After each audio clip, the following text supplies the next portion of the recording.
기상청은 10월 19일 오전 10시 30분 발표한 태풍 통보문을 끝으로 해당 통보를 종료했습니다. 그 이유는 열대조합부가 24시간 이내에 태풍으로 발달할 가능성이 낮다고 판단했기 때문입니다. 그러나 이 발표로 인해 일부 시청자들 사이에서 혼선이 빚어졌습니다. 실제로 19일 글로벌 기상대가 올린 영상에는 제12호 태풍 링링이 소멸한 것이 아니냐는 댓글들이 이어지며 궁금증을 자아냈습니다. 10월 20일 14시 현재 기상청은 태풍 및 열대조합부 관련 특보가 없다고 발표했습니다. 일본 기상청 역시 같은 시각 열대 사이클론 정보가 없다고 전했습니다. 그렇다면 열대요란 92W는 소멸한 것일까요? 사실 8월 20일 6시 기준 합동태풍경보센터 JTWC 홈페이지에는 92W가 열대저기압 DD18W로 발달했다는 정보가 게재되었습니다. JTWC는 이를 열대 사이클론으로 분류하고 정규 관측 주기에 따라 관련 자료를 제공하고 있습니다. 8월 20일 9시 현재 열대저기압 18W의 중심기압은 1005헥타파스칼, 최대 풍속은 30노트, 약 55km/h로 확인되었습니다. 같은 날 13시 10분 위성 영상에서는 남서쪽에서 불어오는 강한 윈드쉬어, 바람 전단 영향으로 대류운이 중심 북동쪽으로 치우쳐 있는 모습이 관측되었습니다. 또한 구름 꼭대기 온도가 마이너스 70도씨 이상으로 나타나 활발한 대류 활동이 부족해 강력한 저군 발달은 제한된 상태입니다. 다만 18W는 윈드쉬어가 비교적 약한 북쪽 해역으로 이동하고 있으며 수온이 30도씨에 달하는 따뜻한 해역을 통과하고 있습니다. 이에 따라 앞으로 바다로부터 충분한 열과 수증기를 공급받아 재발달 가능성이 열려 있다는 관측이 나오고 있습니다. 18W가 북상하면서 약해지는 윈드쉬어와 따뜻한 바다는 세력 강화에 긍정적인 요인이 되고 있습니다. 그러나 8월 20일 12시 700, 즉 3000헥타파스칼 고도대기 상황을 보면 환경이 그리 호의적이지는 않습니다. 서쪽에서 유입되는 건조한 공기가 대류운을 침식하고 있으며 남쪽에서도 건조한 공기가 흘러들어 대류 발달을 방해하고 있습니다. 반면 습한 공기는 멀리 동쪽으로 빠져나가 북쪽으로 휘돌고 있어 전반적으로 18W는 건조한 공기의 영향권 안에 있습니다. 이로 인해 구름 발달의 편차가 나타나 건조 공기가 자리한 북서쪽과 남쪽에는 비교적 맑은 구역이 보이는 반면 습윤 공기가 지나는 경로에서는 구름이 형성되지만 강한 대류운 발달은 제한적입니다. 또한 위성 분석에는 ADT, Advanced Dvorak Technique 알고리즘이 활용됩니다. 이 기법에 따르면 8월 20일 12시 30분 현재 18W는 중심기압 약 998.9헥타파스칼, 최대 풍속 35노트, 약 65km/h로 산출되었습니다. 이는 국제 기준으로는 이미 열대 폭풍, 그리고 기상청 기준으로는 제12호 태풍 링링으로 분류될 수 있는 수치입니다. 실제로 최대 풍속이 34노트를 넘으면 공식적으로 태풍 단계에 진입하게 됩니다. 합동태풍경보센터는 8월 20일 12시 발표에서 열대저기압 18W의 진로와 강도를 공개했습니다. 위성 분석 기법인 ADT, Advanced Dvorak Technique 결과에 따르면 18W는 향후 태풍으로 발달할 가능성이 있으며 조건이 충족되면 제12호 태풍 링링이라는 이름이 부여될 전망입니다. 현재 18W는 최대 풍속 약 30노트, 시속 55km 정도의 강풍을 동반해 북동진하고 있습니다. 예보에 따르면 21일 목요일 새벽에는 풍속이 35노트까지 강화되어 태풍급으로 승격될 가능성이 큽니다. 그러나 이 세력은 오래 유지되지 못하고 링링은 약 하루 남짓 태풍의 세력을 보이다가 금요일 오전에는 다시 열대조합부로 토요일 아침, 즉 23일 오전에는 완전히 소멸할 것으로 관측됩니다. 기압계 분석을 보면 8월 20일 오전 9시 기준 850, 즉 약 1500m 고도 일기도상에서 링링은 중심 북동부에 국지적인 비구름대를 형성하고 있으나 크기가 작고 대류 활동도 미약하여 세력 자체가 제한적입니다. 따라서 우리나라 기상에 미치는 직접적인 영향은 거의 없을 것으로 전망됩니다. 더 나아가 중기 기상 전망을 살펴보면 링링이 소멸한 뒤 당분간은 태풍 활동이 한산해질 것으로 보입니다. 8월 23일에서 27일까지 5일 평균 일기도 분석에서는 북태평양 고기압이 점차 동중국해까지 확장하면서 태풍이 발달할 수 있는 환경 자체가 줄어듭니다. 이로 인해 다음 주 중반까지는 비교적 안정된 날씨가 이어질 것으로 예상됩니다. 하지만 이런 상황이 오래 지속되지는 않을 것으로 보입니다. 8월 말부터 남중국해와 필리핀 해역을 중심으로 태풍 활동이 다시 활발해질 가능성이 높습니다.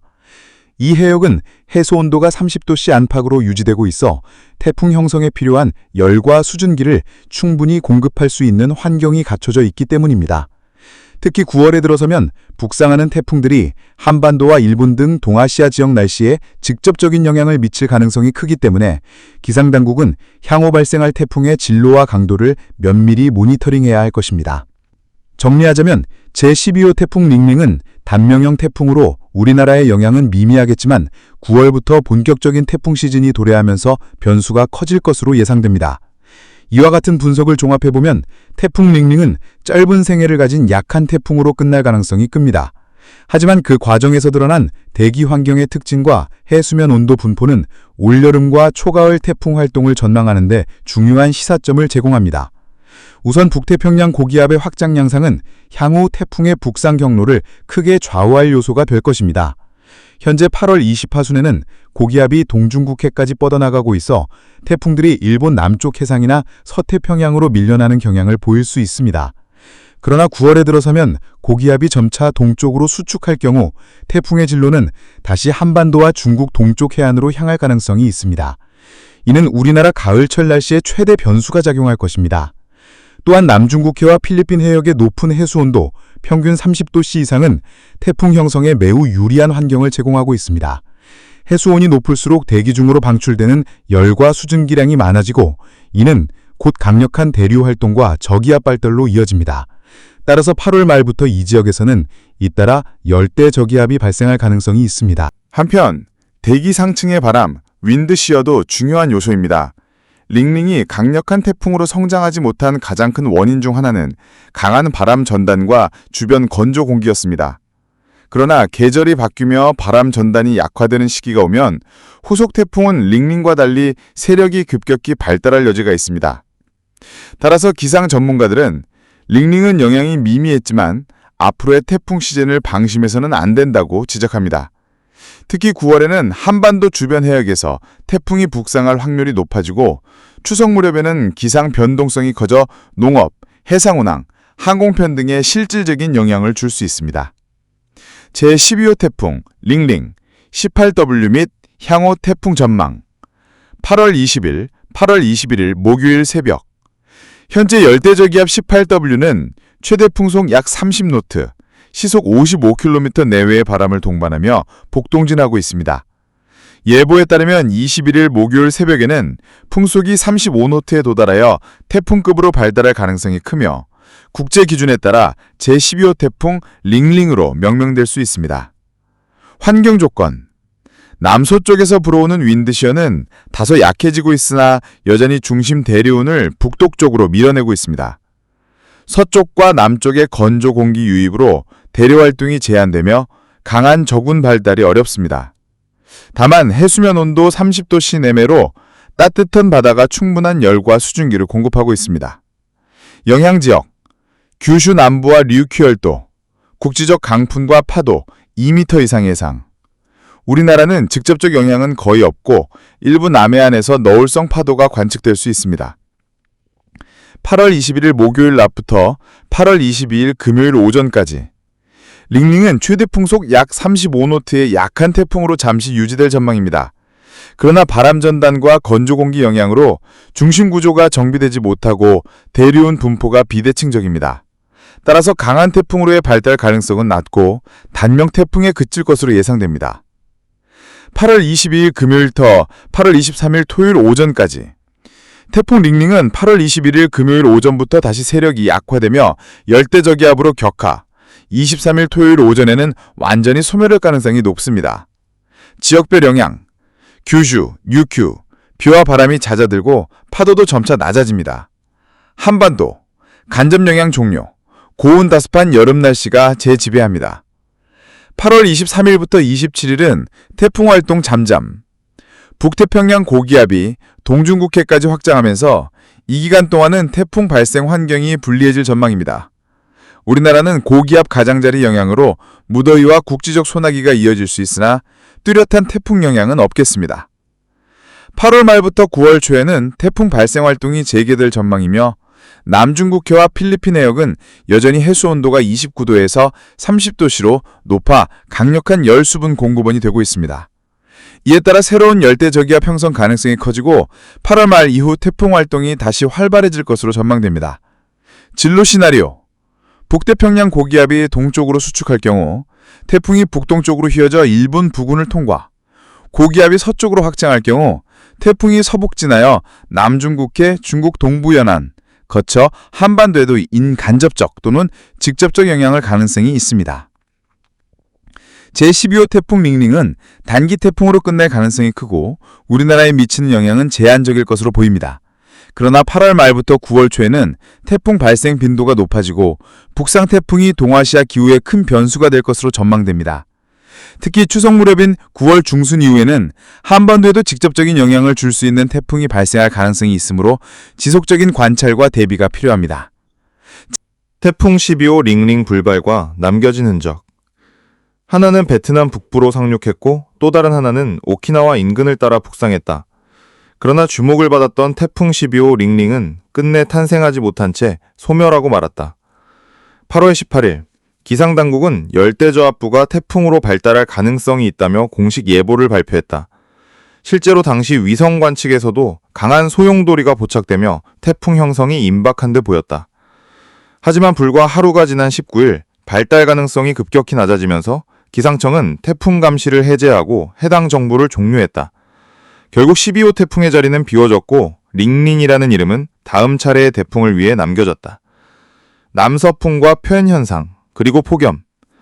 당시 북태평양 고기압 가장자리를 따라 불어온 남서풍은 한반도에 큰 영향을 끼쳤다. 산맥을 넘어 불어들어온 이 바람은 표현현상을 일으켜 강원도와 경북 동해안 지역에 이례적으로 높은 기온을 만들어냈다. 낮 동안의 뜨거운 공기는 밤에도 식지 않아 곳곳에서 열대야가 이어졌고 국민들의 불편은 더욱 커졌다. 태풍 예보의 변동. 8월 18일 04시 30분, 기상청은 열대저압부가 태풍으로 발달할 수 있다는 공식 예보를 발표했다. 8월 18일 0시 9시, 12시간 이내에 태풍 형성 가능성이 높다고 다시 강조했다. 8월 19일 0시 9시, 발달 가능성이 낮아졌음을 확인했다. 8월 19일 0시 13분, 태풍 감시가 해제되며 관련 정보는 종료했다. JTWC, 즉 합동태풍경보센터는 이 열대저압부에 식별번호 18W를 부여했으나 결국 저기압의 잔해만 남긴 채 사라지고 말았다. 폭염 완화는 없고 불쾌지수만 상승. 열대저압부가 남긴 영향은 기대와 달리 폭염 완화가 아니었다. 오히려 따뜻하고 습한 공기를 유입시키며 무더위를 가중시켰다. 간헐적으로 발생한 소나기는 잠시 기온을 낮추기도 했지만 비가 그친 뒤 높아진 습도로 인해 체감 온도는 더욱 올라갔다. 결국 이 열대저압부는 폭염을 누그러뜨리지 못한 채 불쾌한 무더위만 남긴 존재가 되었다. 다행스러운 불발. 만약 이 저기압이 태풍으로 발달해 한반도에 상륙했다면 강풍과 폭우로 인한 막대한 피해가 불가피했을 것이다. 하지만 도중에 약화된 덕분에 인명, 재산 피해는 발생하지 않았다. 태풍은 결국 오지 않았지만 대비와 감시는 결코 헛되지 않았다라는 평가가 뒤따르는 이유다. 정리하면 태풍 12호 링링은 끝내 태어나지 못했지만 남서풍과 팬 현상으로 이어진 폭염과 열대야, 그리고 기상당국의 빠른 대응이 만들어낸 긴장감은 한동안 이어졌다. 꺼져간 열대저압부의 마지막을 추적한 이번 사례는 기상학적으로도 사회적으로도 중요한 경험으로 남게 되었다. 태풍 12호 링링은 끝내 세상의 모습을 드러내지 못했지만 이 과정은 여러 가지 의미를 남겼다. 첫째, 예보와 감시의 필요성이다. 많은 사람들은 결국 태풍이 안 왔는데 왜 호들갑을 떨었느냐라고 반응할 수 있다. 하지만 전문가들의 시각은 다르다. 태풍은 하루만 해도 급격히 세력을 기우고 방향을 바꾸며 예상치 못한 피해를 안겨주기 때문이다. 이번처럼 불발로 끝난 경우도 있지만 그것이 바로 예보 체계가 철저히 작동하고 있음을 보여주는 증거다. 팬현상과 기후의 이면. 이번 열대저압부의 잔재는 보이지 않는 태풍처럼 한반도의 기후를 흔들었다. 남서풍이 산맥을 넘어 내려오면서 가열된 공기는 강원도와 경북 동해안 지역을 달구었다. 낮에는 불볕더위가, 밤에는 열대야가 이어지며 국민들은 태풍도 아닌데 왜 이렇게 더운가라는 의문을 가졌다. 사실 이런 현상은 태풍 못지않은 불편을 야기한다. 냉방 수요가 급증해 전력 사용량이 치솟고 노약자와 야외 노동자들의 건강 위험이 커지며 농작물 생육에도 악영향을 미친다. 즉 태풍이 오지 않아도 열대저하부는 또 다른 방식으로 우리 삶에 영향을 끼친다는 사실을 보여준 사례였다. 소나기의 양면성. 짧은 시간 동안 곳곳에서 소나기가 내렸다. 이 소나기는 순간적으로 더위를 식히는 효과를 줬지만 곧 습도를 끌어올려 체감 온도를 높이는 원인이 되었다. 이는 마치 잠깐의 달콤함 뒤에 남는 더 큰 불쾌감과도 같았다. 폭염을 근본적으로 완화하지 못한 채 오히려 불쾌지수만 높이는 결과로 이어진 것이다. 만약 태풍이 왔다면? 만약 링링이 실제로 태풍으로 발달해 북상했다면 한반도는 어떠한 상황을 맞이했을까? 강풍 피해, 해안가 건물 파손, 가로수 전도, 전력선 단절, 폭우 피해, 도심 침수, 산사태, 농경지 유실, 해양 피해, 어선 전복, 항만 마비, 해안가 침식. 불발은 분명 다행스러운 일이었다. 그러나 만약을 상상하는 것만으로도 우리가 태풍 대비를 게을리해서는 안 된다는 교훈을 준다. 기상 데이터의 가치. 비록 태풍으로 발전하지 못했지만 이번 18W는 기상학적으로 소중한 연구 대상이 된다. 왜 어떤 저기압은 빠르게 태풍으로 성장하고 어떤 저기압은 중도에 소멸하는가? 이 질문에 답하기 위해 수많은 위성자료, 해양 관측자료, 대기 분석자료가 활용된다. 결국 이러한 실패 사례가 모여 예보의 정확성을 한층 높여주는 것이다. 결론, 사라진 태풍, 남은 교훈. 태풍 12호 링링은 결국 이름만 남기고 사라진 불발 태풍이었다. 그러나 그 여정 속에서 우리는 다시 한번 배웠다.